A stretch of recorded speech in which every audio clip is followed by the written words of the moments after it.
नमस्कार किसान भाइयों, टेक्निकल एग्रीकल्चर चैनल पर आपका स्वागत है।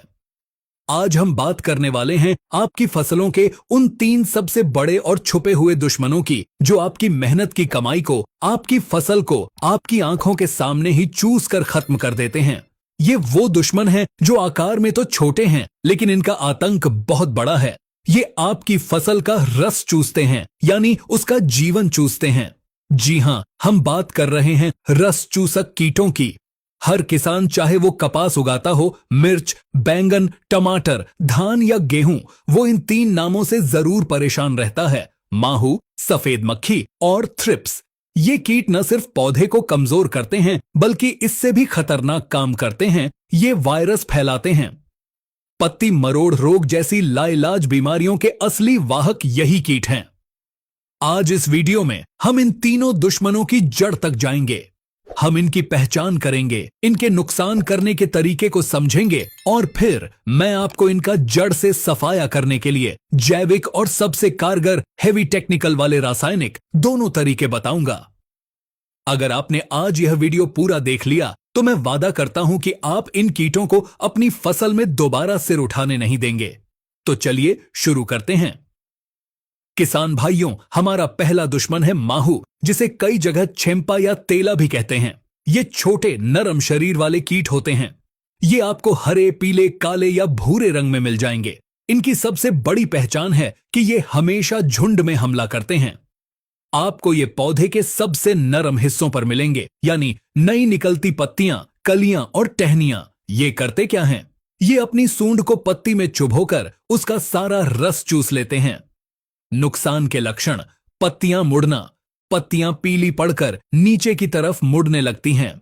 चिपचिपा पदार्थ: ये कीट अपने शरीर से एक मीठा चिपचिपा पदार्थ निकालते हैं, जिसे हनी ड्यू कहते हैं। अगर आपको अपनी पत्तियों पर ओस जैसी चिपचिपाहट दिखे तो समझ जाइए माहू का हमला हो चुका है। काली फफूंद: इसी चिपचिपे पदार्थ पर हवा में मौजूद काली फफूंद जम जाती है। पत्तियां काली पड़ जाती हैं, जिससे पौधे का भोजन बनाने का प्रोसेस रुक जाता है। माहू का नियंत्रण: जैविक नियंत्रण। अगर हमला शुरुआती है तो सबसे पहले नीम के तेल का प्रयोग करें। 1500 ppm का अच्छा नीम का तेल 5 मिलीलीटर प्रति लीटर पानी में मिलाकर स्प्रे करें। खेत में येलो स्टिकी ट्रैप यानी पीले चिपचिपे ट्रैप जरूर लगाएं। माहू पीले रंग की तरफ आकर्षित होकर इन पर चिपक जाता है। जैविक फफूंद जैसे वर्टिसिलियम लेखानी का भी आप उपयोग कर सकते हैं। रासायनिक नियंत्रण: किसान भाइयों, अगर हमला ज्यादा है तो हमें असरदार केमिकल की जरूरत होगी। सामान्य टेक्निकल सबसे पहले और सबसे आम है इमिडाक्लोप्रिड 17.8% एसएल। यह एक सस्ता और असरदार सिस्टमिक कीटनाशक है। यह आपको बायर कंपनी की कॉन्फिडोर के नाम से या टाटा की मिडा के नाम से बाजार में आसानी से मिल जाएगा। आप इसे 0.5 मिली प्रति लीटर पानी के हिसाब से स्प्रे कर सकते हैं। दूसरा है थियामेथोक्साम 25% WG। यह भी एक बेहतरीन सिस्टमिक कीटनाशक है। यह सिंजेंटा कंपनी का एक्टारा के नाम से बहुत प्रसिद्ध है, या आप धनुका कंपनी का अरेवा भी ले सकते हैं। इसकी मात्रा 0.5 ग्राम प्रति लीटर पानी रखनी है। या एडवांस्ड टेक्निकल: अगर इन सामान्य दवाओं से माहू कंट्रोल नहीं हो रहा या बार बार आ रहा तो आपको नए टेक्निकल पर जाना होगा। नोट कर लीजिए, फ्लोनिकामिड 50% WG। यह एक जबरदस्त टेक्निकल है। यह आपको यूपीएल कंपनी की उलाला के नाम से या बायर कंपनी की रेंकली के नाम से मिलेगा। यह दवा कीट के फीडिंग सिस्टम पर हमला करती है। दवा पड़ते ही कीट खाना पीना बंद कर देता है और 2 से 3 दिन में भूखा मर जाता है। मात्रा 0.3 से 0.4 ग्राम प्रति लीटर पानी। किसान भाइयों, अब आते हैं दूसरे और शायद सबसे खतरनाक दुश्मन पर, सफेद मक्खी। यह छोटा सा सफेद कीट जो पौधे को हिलाते ही उड़ने लगता है, आपकी फसल को बर्बाद करने की पूरी ताकत रखता है। खासकर कपास, मिर्च, टमाटर और बैंगन के किसान इससे सबसे ज्यादा त्रस्त रहते हैं। नुकसान के लक्षण: पत्तियों का पीला पड़ना। ये पत्ती की निचली सतह पर बैठकर रस चूसती है, जिससे पत्तियां पीली होकर सूखने लगती हैं। वायरस का फैलाव: सफेद मक्खी का सबसे बड़ा खतरा यह है कि वो वायरस फैलाती है।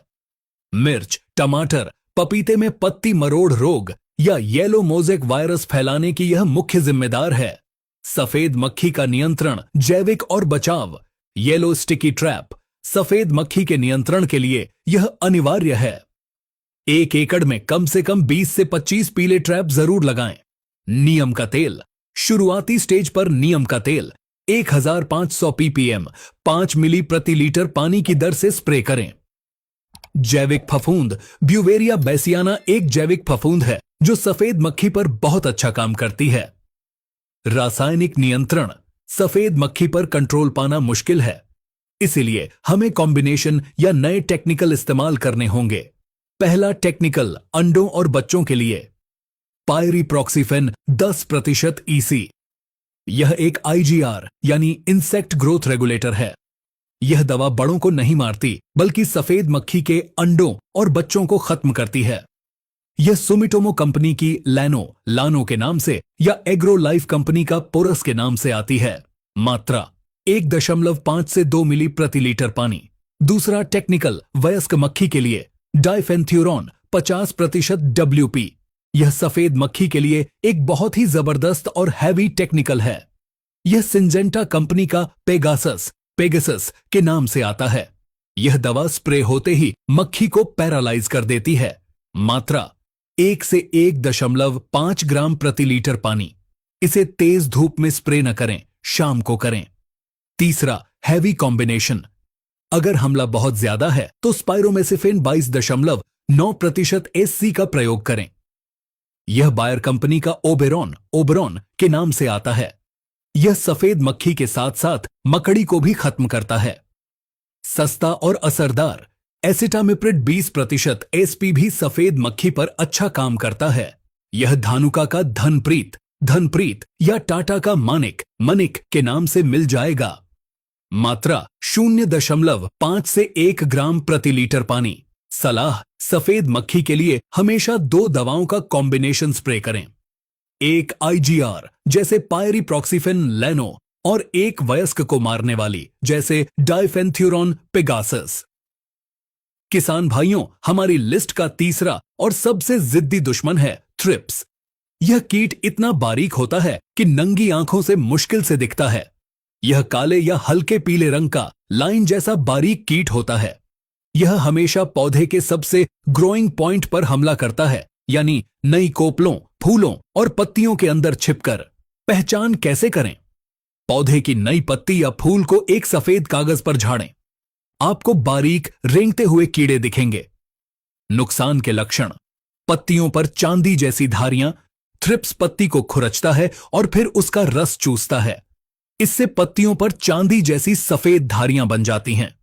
ऊपर की तरफ मरोड़, यह थ्रिप्स का सबसे बड़ा लक्षण है। मिर्च, बैंगन में पत्तियां नाव की तरह ऊपर की तरफ मुड़ जाती हैं। फूलों का झड़ना, यह फूलों के अंदर घुसकर उनका रस चूस लेता है, जिससे फूल बिना फल बने ही झड़ जाते हैं। थ्रिप्स का नियंत्रण, जैविक और बचाव। Blue sticky trap. ध्यान दें, थ्रिप्स पीले से ज्यादा नीले रंग की तरफ आकर्षित होता है, तो थ्रिप्स के लिए नीले चिपचिपे ट्रैप लगाएं। नीम का तेल शुरुआती हमले पर प्रभावी है।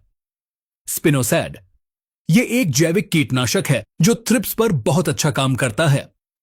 रासायनिक नियंत्रण, थ्रिप्स को मारना बहुत मुश्किल है क्योंकि यह पत्तियों और फूलों के अंदर छिपा रहता है। पहला टेक्निकल, क्लासिक और असरदार फिप्रोनिल 5% EC। थ्रिप्स के लिए यह एक बहुत ही जाना माना टेक्निकल है।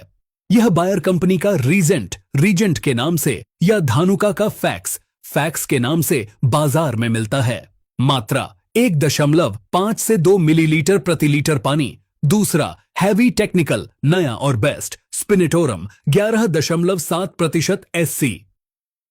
यह थ्रिप्स के लिए आज के समय में सबसे बेहतरीन टेक्निकल में से एक है। यह कोर्टेवा कंपनी का डेलीगेट के नाम से या धानुका कंपनी का लार्गो के नाम से आता है। यह कीट के नर्वस सिस्टम को तुरंत ब्लॉक कर देता है। यह महंगा है लेकिन इसका रिजल्ट बेजोड़ है। मात्रा 0.5 मिलीलीटर प्रति लीटर पानी। तीसरा heavy combination, imidacloprid 40% plus fipronil 40% का 80% WG कॉम्बिनेशन। यह एक घातक कॉम्बिनेशन है जो थ्रिप्स और अन्य चूसक कीटों को एक साथ खत्म करता है। यह बायर का लेसेंटा या घरडा कंपनी का पुलिस के नाम से आता है। मात्रा 0.2 से 0.3 ग्राम प्रति लीटर पानी। किसान भाइयों, तो यह थे वो 3 दुश्मन और उनके हैवी इलाज। लेकिन रुकिए, सिर्फ महंगी दवा स्प्रे करना ही समाधान नहीं है। अगर आप सच में जड़ से सफाया चाहते हैं तो मेरी इन 4 बातों को गांठ बांध लीजिए। दवाओं का रोटेशन, यह सबसे महत्वपूर्ण है। कभी भी एक ही टेक्निकल का स्प्रे बार बार न करें, जैसे हर बार कॉन्फिडोर या हर बार एक्टारा न डालें। कीट उस दवा का आदी हो जाता है और मरना बंद कर देता है। पहला स्प्रे जैसे इमिडाक्लोप्रिड किया है तो दूसरा स्प्रे 10 से 12 दिन बाद किसी और ग्रुप का जैसे फ्लोनिकामिड या डाइफेंथ्यूरॉन का करें। स्टिकर चिपको का प्रयोग, रस चूसक कीटों की दवा में हमेशा एक अच्छा स्टिकर या स्प्रेडर जरूर मिलाएं। ये दवा को पत्ती पर पूरी तरह फैला देते हैं और कीटों तक पहुंचाते हैं। स्प्रे का सही समय, इन कीटों का हमला सुबह या शाम को ज्यादा होता है। तेज धूप में स्प्रे करने से बचें। सबसे अच्छा समय है शाम 4 बजे के बाद। किसान भाइयों, माहू, सफेद मक्खी और थ्रिप्स हमारी फसलों के दुश्मन हैं, लेकिन ये लाइलाज नहीं हैं। सही पहचान, सही समय पर सही टेक्निकल का रोटेशन के साथ प्रयोग करके आप इन पर 100% काबू पा सकते हैं। उम्मीद है इस वीडियो में दी गई गहरी और तकनीकी जानकारी आपके काम आएगी। अगर आपको यह जानकारी पसंद आई हो तो वीडियो को लाइक करें और दूसरे किसान भाइयों के साथ इसे शेयर जरूर करें। आपके खेत में इन तीनों में से कौन सा कीट सबसे ज्यादा परेशान करता है? हमें कमेंट में जरूर बताएं। और अगर आप किसी और कीट या बीमारी पर ऐसा ही डिटेल वीडियो चाहते हैं तो वो भी लिखें। टेक्निकल एग्रीकल्चर से जुड़े रहने के लिए चैनल को सब्सक्राइब करना न भूलें। मिलते हैं अगले वीडियो में एक नई और सटीक जानकारी के साथ। धन्यवाद।